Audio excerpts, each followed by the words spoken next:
पवित्र शास्त्र बाइबल को जब हम पढ़ते हैं तो वहाँ लिखा है कि इसलिए कि सभी ने पाप किया और परमेश्वर की महिमा से रहित है। सबने पाप किया, पवित्र शास्त्र बाइबल में लिखा है ये। और परमेश्वर का वचन हम जब पढ़ रहे हैं कि पौलुस ये लिखते हैं कि सबने पाप किया, इसलिए सबने पाप किया और परमेश्वर की महिमा से रहित है। इसका क्या कैसे समझेंगे कि सपोज कीजिएगा कि एक बीमारी दुनिया में आई, जैसे हम समझते हैं कि बहुत पहले जब टीबी की बीमारी आई थी तो उसका ट्रीटमेंट शुरू में नहीं था। जैसे कि आज कोरोना वायरस आया हुआ है तो ट्रीटमेंट नहीं है, वैक्सीन लग रही है, पहले एक डोज फिर दूसरी फिर तीसरी, इस तरह वो कोशिश में लगे हैं। तो वैसे ही एक बार निमोनिया आया था तो छोटे बच्चों को जब निमोनिया होता था तो इतनी खतरनाक बीमारी थी कि बच्चा बस मर जाया करता था। तो ये कंडीशन बनती थी, लेकिन धीरे धीरे धीरे उसका इलाज आया। पर क्या था कि सारे बीमार हैं, सबके सब बीमार हैं, लेकिन उस ट्रीटमेंट से, उस इलाज से, उस दवाई से अनजान है। तो यीशु मसीह तो 2022 साल पहले इस दुनिया में आ चुके हैं। 2022 वर्ष पूर्व यीशु मसीह दुनिया में आ गए थे, लेकिन तब वो देह धारण करके आए थे। लेकिन उससे पहले भी यीशु मसीह थे। जब हम बाइबल में पढ़ते हैं कि जब मूसा उनको लेकर के चल रहा था तो लिखा है कि उन लोगों ने मूसा का बपतिस्मा लिया और जिस चट्टान से वो पीते थे वो चट्टान कोई और नहीं, वो चट्टान मसीह थी। शद्रक मेशक अबेदनगो जब जलती आग की भट्टी में थे तो हम देखते कि वो तीन लोग वहां थे। उनको बचाने के लिए कौन आता? चौथे का रूप कैसा बताया? परमेश्वर के पुत्र के स्वरूप में। इसका मतलब यीशु मसीह था देह धारण करके। इसका मतलब क्या है कि 2022 साल पहले तो वो देह को धारण करके आया। यीशु मसीह तो युगानुयुग से है। तो इस वचन को जो हम पढ़ रहे हैं लिखा है कि सबने पाप किया है और परमेश्वर के महिमा से अनजान है। जब उस यीशु मसीह के विषय में हम लोगों को बताते हैं कि प्रभु यीशु मसीह 2022 साल पहले दुनिया में आया, वो पापियों के लिए आया, दुखियों के लिए आया और वो तुम्हारे जीवन में काम करना चाहता। कितने लोग समझ लेते हैं ओके ठीक है, हम विश्वास करते हैं। कितने लोग बोलते हैं तो धर्म परिवर्तन करते हैं। कितने लोग बोलते हैं कि नहीं नहीं ये लोग ठीक नहीं है तो दूसरा धर्म है। तो ये लिख रहा है कि सबने पाप किया और परमेश्वर की महिमा से रहित है। अब जब उसकी महिमा में आप लोग आए, जब आपने पवित्र शास्त्र बाइबल को पढ़ा, सत्य को जाना, आपने देखा यूहन्ना 3:16 में लिखा हुआ है यार ये तो एक किताब है, किताब ही तो है इसमें लिखा, लेकिन किताब तो है परंतु परमेश्वर का वचन जीवित, प्रबल और हर एक दोधारी तलवार से भी बहुत चोखा है। और बाइबल का वचन जब हम पढ़ते हैं इसको तो लिखा है कि परमेश्वर का वचन बातों में नहीं परंतु सामर्थ्य में है। और लिखा है कि जब वो चेले निकल करके प्रचार करने लगे, मरकुस की किताब में पढ़ते हैं, चेले चल करके प्रचार करने लगे तो यीशु मसीह ने उनको अथॉरिटी दी थी, पिता मुझ में और मैं पिता में हूँ, जिसने मुझे देखा उसने पिता को देखा। मैं बाप में से निकला और दुनिया में आया, जिसने मुझे देखा उसने बाप को देखा है। उसने कहा, फिर उसने कहा कि देखो मैं मर गया था और अब जी उठा हूँ और स्वर्ग और पृथ्वी की कुंजियां मेरे हाथों में, देखो स्वर्ग और पृथ्वी का सारा अधिकार मुझे दिया गया और वो अधिकार मैं तुम्हें देता हूँ, वो अधिकार हमको दे दिया। जो चेले प्रचार करने के लिए निकले तो बाइबल में लिखा है जैसे जैसे वो काम करते थे परमेश्वर अपने वचन को सिद्ध करता था। परमेश्वर ने वचन को सिद्ध कर। कई बार लगता है कि ये तो एक पुस्तक है, जैसे दूसरी पुस्तक वैसे ये भी पुस्तक है, जैसे और किताबें पढ़ते वैसे एक ये भी है, जैसे दूसरे धर्म की ऐसे ये भी एक धर्म की है। नहीं, सब हैं, हम उसके लिए मना नहीं कर रहे, लेकिन बाइबल अपने आप में सिर्फ को बता रही। यीशु मसीह ने जब भी कोई बात की तो उसने गारंटी के साथ कहा कि मार्ग, सत्य और जीवन मैं ही हूँ और बिना मेरे द्वारा कोई पिता के पास पहुँच नहीं सकता। इसलिए कि सबों ने पाप किया और परमेश्वर की महिमा से रहित है। वो जो रहित है, अब हमने तो सबने पाप किया, अब हमारे घर में ये परेशानी क्यों है, ये बीमारी क्यों है? हम जो कमा करके लाते हैं वो सारा कहीं ना कहीं खत्म हो जाता। कहीं दारू में, अगर घर के सारे लोग अच्छे हैं तो ब्याज में जा रहा, ब्याज में नहीं जा रहा डॉक्टरों पे जा रहा, किसी ना किसी रीति से हम तबाह हो रहे हैं, हम बर्बाद होते जा रहे हैं। उसका कारण क्या है? पाप। मौत क्यों आई? पाप के कारण। इस अपने पाप के और परमेश्वर की महिमा से अनजान है। एक भी धर्मी नहीं है, कोई भी धर्मी नहीं है। तो परमेश्वर के वचन को हम लोग पढ़े कि अपने पाप के और परमेश्वर की महिमा से रहित है। अब सबके सब बीमार हैं, लेकिन जिस दवाई से हमको ठीक होना है वो दवाई तो हमारे पास नहीं है। उस दवाई से हम लोग अनजान हैं। पर वो दवाई 2022 वर्ष पूर्व पृथ्वी पे आ गई थी और उसने आकर के ये भी कहा कि मन फिराओ क्योंकि स्वर्ग का राज्य निकट है। हे सब परिश्रम करने वाले बहुत से दबे लोगों, मेरे पास में तुम्हें मैं तुमको विश्राम दूंगा, ठीक है ना। हे इब्लीस के सताए हुए लोगों, हे दुखी बीमार लोगों, हे कर्जे में सताए लोगों, हे नशे के सताए हुए लोगों, हे बीमारी में उलझे हुए लोगों, सब मेरे पास आओ, मैं तुम्हें विश्राम दूंगा। और जब हम ऐसा करते, ठीक है भाई तुम्हारा वचन बता रहा है, लेकिन इसी के साथ दूसरा वचन जब हम भजन संहिता 34:8 में पढ़ते हैं तो लिखा है कि परख कर देखो कि यहोवा कैसा क्या ही धन्य है हर एक जो यह उसकी शरण ना। ऐसा नहीं है। मात्र एक बात बता दी, आप जब दुनिया में हम लोग आते हैं, हम संगति करते हैं, हम दुनिया में रहते हैं, तो हमको अच्छी बुरे का हम कोई कपड़ा खरीदने जाते हैं, कई बार चेक करते हैं। हम कोई जूता खरीदने जाते हैं, कई बार चेक करते हैं। हम कुछ भी लेते तो चेक करते हैं। हम अगर 10 रुपए किलो आलू भी लेते हैं तो ये पहाड़ी तो नहीं है, ये मीठा तो नहीं है, ठीक है ना। हम कोई फ्रूट लेते हैं तो उसको चेक करते हैं। तो वैसे ही जब 10 रुपए किलो का फ्रूट आप ले रहे हैं, 100 रुपए 50 रुपए किलो की एप्पल आप सेब ले रहे हैं, आप पिछले सप्ताह लेकर गए थे तो वो खट्टी निकल गई थी। आज आप रेडी वाले को बोलते हैं भाई यार पिछली बार हम लोग लेकर के गए थे ना वो खट्टा था, भाई प्लीज आप चेक करके दिखाओ। अगर उसका सेब मीठा है तो वो क्या मना करेगा? आप ध्यान से देखिएगा, आपने कई बार ऐसा होगा जब उनके फल अच्छे होते हैं तो क्या कहते हैं, अरे भाई खाकर देखो, अरे खाकर तो देखो, अरे खाकर तो देखो, वो पीछे पर क्योंकि उनको पता मीठा है। पर जब मीठा नहीं होता तो ना लेना ले लो, नहीं तो लेना ले लो, नहीं तो रहने दो, बोलते ना, होता है ऐसा। परमेश्वर ने इस बात को कहा कि परख कर देखो कि यहोवा कैसा भला। एक रेडी पे जो सामान बेच रहा है वो भी बोल रहा है कि प्याज ले लो, मीठे अंगूर ले लो, वो भी बोल रहा है। आवाज लगा यहाँ यीशु मसीह इस बात को बोला कि परख कर देखो कि यहोवा कैसा भला, क्या ही धन्य है हर वो व्यक्ति जो उसकी शरण लेता है। सबने इसलिए कि सबने पाप किया और परमेश्वर की महिमा से अनजान है। एक भी व्यक्ति जमीन के ऊपर ऐसा नहीं है जिसने जो धर्म के काम करता हो, जो धार्मिकता मेरा, सबने पाप किया है। उनकी जीभ श्राप देती है, उनकी आंखें गलत देखती है, उनके कान गलत सुनने के लिए तत्पर रहते हैं। एक भी धर्मी नहीं है, धरती पर एक भी धर्मी नहीं है। पाप की मजदूरी मृत्यु है और मृत्यु के लिए हमको क्या चाहिए? सपोज कीजिए हम जितने भी हम सारे के सारे जेल के अंदर बंद हैं और हमको अब जमानत करानी है। ओके, जब हमको जमानत करानी है तो अभिषेक भाई यहाँ बैठे हैं तो मेरी जमानत दे सकते हैं ना? जेल में है वो, तो मेरी जमानत दे सकते हैं? सिस्टर सुमन दे सकती हैं? कोई और? क्या आप जमानत दे सकते हैं मेरी? तो क्यों जमानत नहीं दे सकते? क्योंकि सारे के सारे तो जेल में है। तो जो जेल काट रहा है वो जमानत नहीं दे सकता। जमानत वो देगा जो बाहर कोई होगा। अब इसी को समझिएगा कि सबने पाप किया और परमेश्वर की महिमा से रहित है, अनजान है। उस परमेश्वर को हम चाहते कि प्रभु आए, हमारे जीवन में काम करे। हम चाहते हैं कि हमारी कोई जमानत दे, पर जमानत देगा कौन? सबके सब तो कैदी हैं, सबके सब तो सजा काट रहे हैं और जमानत उसकी दी जाती है जिसमें कोई दोष ना हो।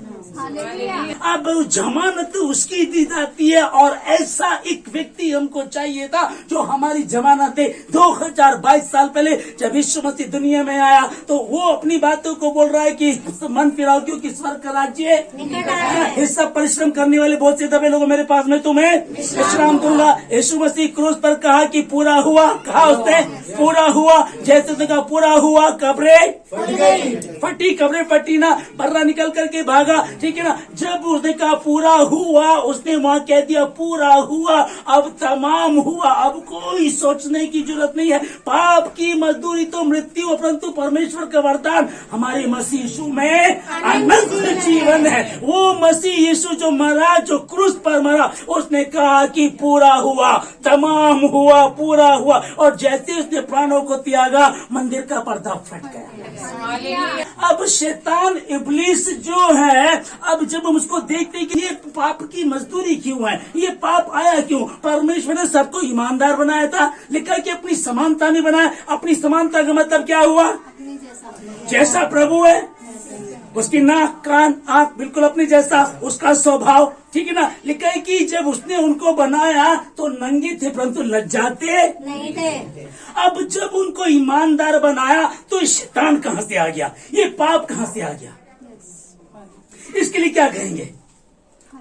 परमेश्वर ने तो सारा जहान खूबसूरत बनाया था, ओके।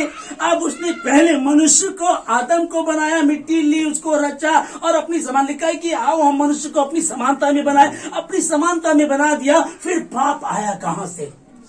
अब ये हमको उत्पत्ति की किताब में तो नहीं मिले, उत्पत्ति की किताब में ये नहीं मिलेगा, पर इब्लीस को जो उसने बनाया था, लिखा है कि उसके तरह तरह के पत्थर जड़े, इतना खूबसूरत था, बहुत खूबसूरत। यहाँ सेनाओं का यहोवा परमेश्वर बैठा होता था और यहाँ ये इब्लीस होता था। इब्लीस इस प्रकार से उसका हाथ हुआ करता था उसके ऊपर, और जब ये इब्लीस था, ये जो बहुत खूबसूरत था, इसको कहा जाता था सुबह का चमकता हुआ तारा, मॉर्निंग स्टार का, सुबह का चमकता हुआ तारा, इतना खूबसूरत था, चलता फिरता इंस्ट्रूमेंट था, ये गाता बजाता, लोग सुनते। पर एक दिन इसमें घमंड आ गया, ये कहने लगा मैं यहोवा से भी ऊंचा सिंहासन बनाऊंगा। और उस दिन जब इसके दिमाग में ये बात आई तो इसने बगावत करना शुरू कर दिया। परमेश्वर ने विचार किया, अभी इसने क्या किया, एक मिकाइल फरिश्ता और दूसरा इब्लीस।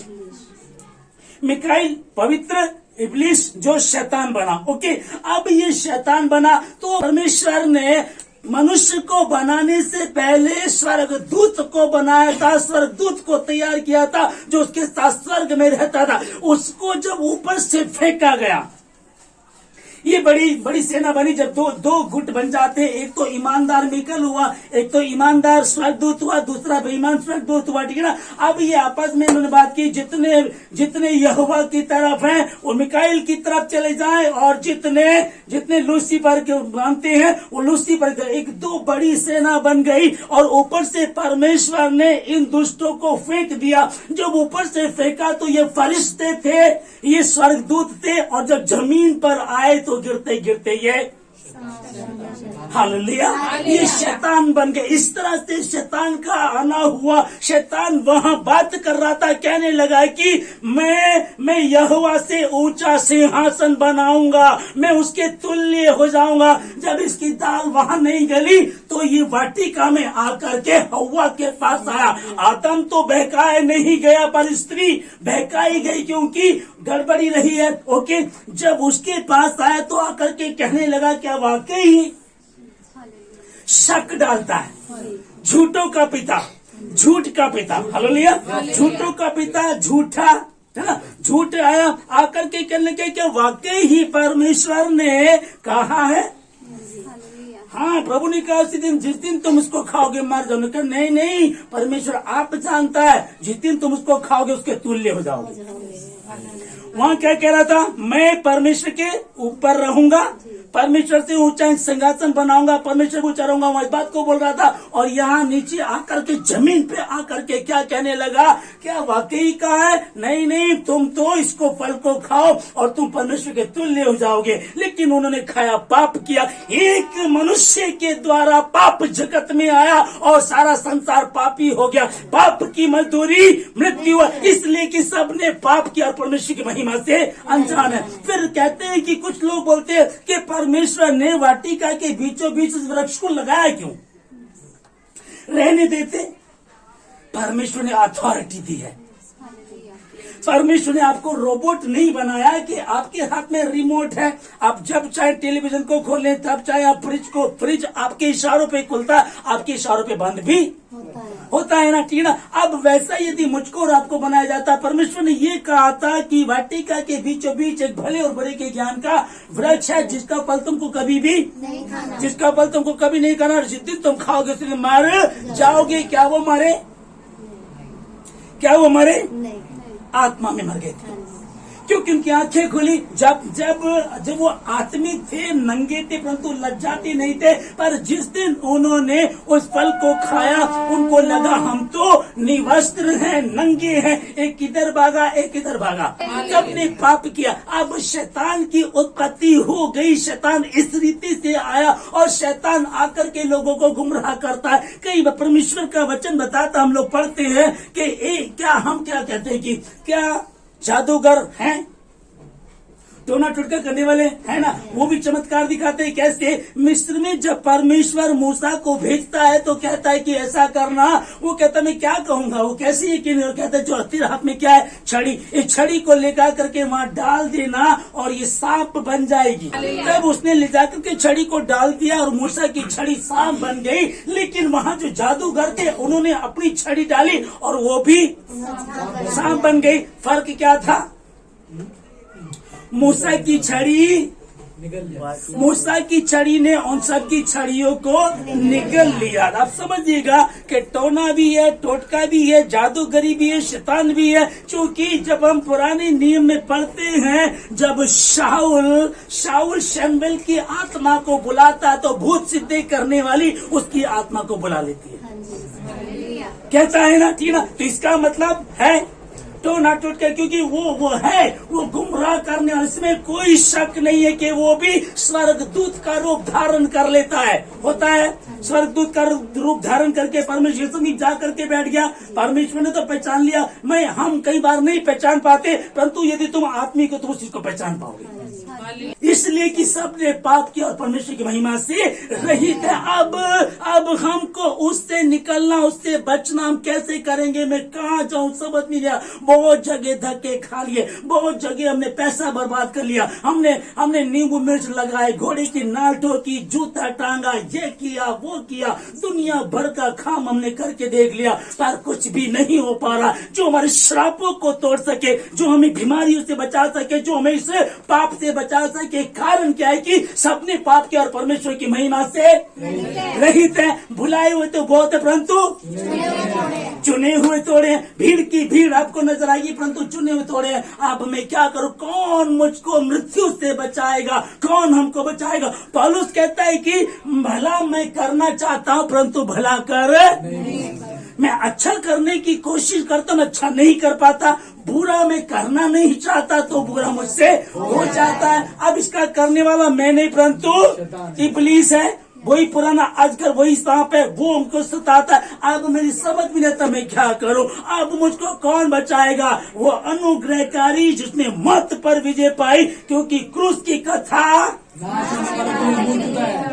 परंतु हम वो क्रूस की जो स्टोरी है, क्रूस की जो कहानी है, वो नाश होने वालों के लिए तो मूर्खता है, परंतु हम उद्धार पाने वालों के लिए परमेश्वर की सामर्थ है। इब्लीस उस पर ऊपर से फेंक दिया गया, नीचे आया, शैतान बना, आकर के हवा को बहकाया, ऊपर उसने स्वर्ग को नापाक कर दिया। अपने नापाक इरादे से जमीन पर आकर के मनुष्य को बहकाया, यह सबको नापाक कर दिया। अब इसको पाक करने के लिए क्या चाहिए?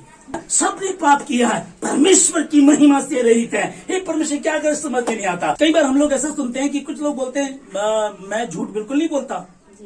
सुना होगा भाई साहब, मैं बिल्कुल झूठ नहीं बोलता हूँ। और सबसे बड़ा झूठ यही है कि मैं झूठ नहीं बोलता।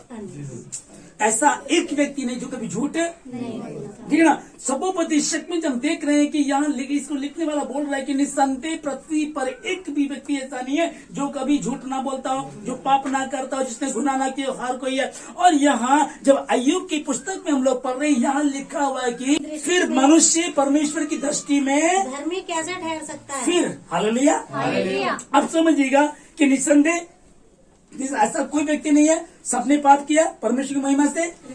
हालेलुया। जो कभी कोई इसने पाप ना किया, ऐसा एक भी ओके। ये हुआ। फिर यहाँ क्या लिखा है कि फिर मनुष्य कैसे धर्मी ठहर सकता है जो स्त्री से उत्पन्न हुआ है। स्त्री से तो यीशु मसीह भी हुए थे, लेकिन वो पाक रूह से हुए थे, पवित्र आत्मा के द्वारा हुए थे, इसलिए। बाकी जो स्त्री से हुआ है वो पाप के द्वारा हुआ है। पहले मनुष्य आदम हव्वा को परमेश्वर ने अपने हाथों से बनाया। उसके बाद जब उन्होंने पाप किया, गुनाह किया, वाटिका से बाहर निकाल दिया गया, वो श्रापित हुए। वही श्राप चल रहा है कि तुम जीवन भर पसीने की खाया करेगा, तेरा खून पसीने की जैसा हो जाएगा और तू मिट्टी से निकला मिट्टी में ही मिल जाएगा। स्त्री को भी दिया गया, तू बच्चे को जन्म देगी, तू बच्चे को जन्म देगी, पीड़ा को सहेगी, तेरा पति तुझ पर प्रभुता करेगा और तेरी लालसा तेरे पति पर होगी।